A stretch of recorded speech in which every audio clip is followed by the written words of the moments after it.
You literally wanted to be the emperor who destroys his own kingdom. But instead, the kingdom just kept thriving, even when you spent every single day in the palace ignoring state affairs, and handed full control of the empire to corrupt officials. The empire that was on the verge of collapse somehow rose to its peak. So in a fit of rage, you straight up dumped the entire treasury into the corrupt prime minister's hands. But the prime minister who received it broke into a cold sweat. He finally understood why the emperor made this move.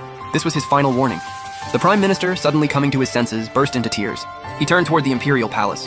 This old servant is ashamed. From this day forward, I will serve your majesty with everything I have. The very next morning, you wake up to 90 million taels of silver sent back by the prime minister. You're completely baffled. Is this just how gift exchanges worked back in ancient times? But I need this kingdom to fall, because only then will the system let you die and send you back to the modern world. With no other choice, you summon all the ministers to the main hall. Time to cook up a full plan to run this kingdom straight into the ground. Not long after, the ministers in the hall all stare at you in confusion. But the prime minister? He looks like he already saw this coming. He knew the moment you got his silver, you'd make a move. Smart people don't need words. But right now, you have zero idea what he's thinking. We're pulling funds from the treasury to renovate the capital, and we're fixing up the people's homes while we're at it.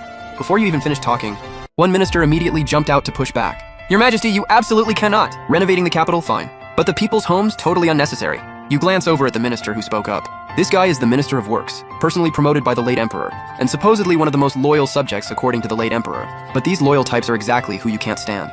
You snap back furious. You think I'm asking for your opinion? Does the Minister of Works outrank the emperor now? The minister goes pale instantly. This servant wouldn't dare, but you're not letting it go. Starting today, strip this man of his title as Minister of Works. I don't need people who think they're above the emperor. The moment those words dropped, every minister in the room hit the floor in fear. The now fired Minister of Works was white as a ghost. Only the Prime Minister stepped forward. Your Majesty, stripping his title is fine, but the renovation still needs the Ministry of Works to run it. Please appoint a new Minister of Works. Your eyes light up hearing this. This Prime Minister is the ultimate setup man. He's probably trying to sneak one of his cronies into power, and then have them pull off a totally shoddy construction job. That should finally tank the kingdom's power. So you scan the room, and land on Huang Pei, the old official standing at the very back. From today, you're the new Minister of Works. Huang Pei had been demoted by the late emperor for corruption. He was a former Minister of Works. But that's exactly the kind of guy you need. The ministers all exchange uneasy looks. The former minister straight up yells, "Your Majesty, you can't!" Huang Pei is a corrupt official banished by the late emperor. You wave your hand and cut him off. You really think dropping the late emperor's name is gonna work on me? I am the emperor of Tang now. Of everyone in the room, only the prime minister gives you a long, deep look. He's thinking to himself, Huang Pei is one of the greatest minds of this era. But he was framed by corrupt officials and got demoted. And the one who framed him? The minister who just got fired. He figured barely anyone knew about this. Never expected that you, locked away in the palace, could actually see through it all and pick Huang Pei. Huang Pei stares at you, visibly overwhelmed. Your Majesty, to complete this project, I'll need 10 times the budget of a normal job. Do you still want this old servant as your Minister of Works? But he didn't expect a slight smile to flash across your face. Huang Pei asking for that much? He's definitely skimming off the top. And that's exactly the kind of leech you need right now.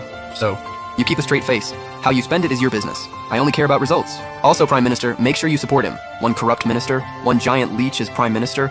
At this point, I don't even know how to lose.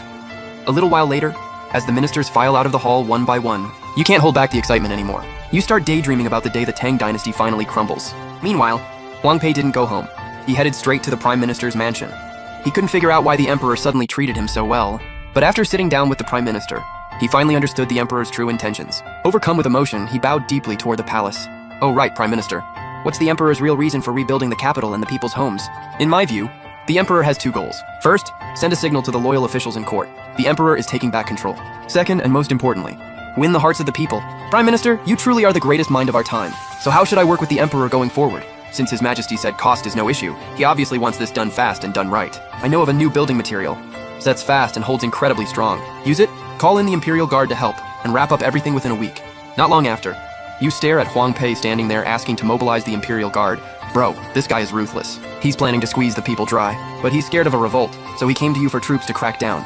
Thinking about it, you can't help but shake your head. These corrupt officials never disappoint, so you hand over the military token to mobilize the Imperial Guard right then and there. Huang Pei is completely overwhelmed by this, almost dropped to your feet sobbing. Seeing him like that, you cringe and wave him out of the room immediately. And just like that, the massive construction project across Chang'an kicked off in full swing. Meanwhile, inside a house somewhere in the city, a few spies from the Eastern Yi Kingdom were huddled together whispering. Bro, what is this Tang Emperor thinking?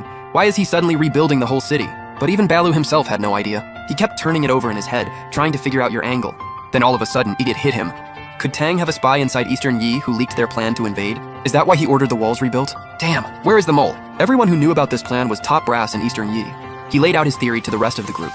One of the heavyset guys couldn't hold back and spoke up. Bro, what if you're wrong? Maybe the Tang Emperor is just incompetent and trying to tank his own kingdom. Balu shot him an annoyed look. If you were a bad ruler, would you really blow that much money fixing up walls and people's homes? The rest of the group nodded in agreement. So what do we do now? Get back to Eastern Yi, mobilize the troops, and take out anyone suspicious at the top. 2.5 days later, you're in your chambers, barely able to contain yourself. Today is the day the system tallies up the kingdom's power level. You've got 12 years of lifespan left. All you need is to burn through 120 more power points.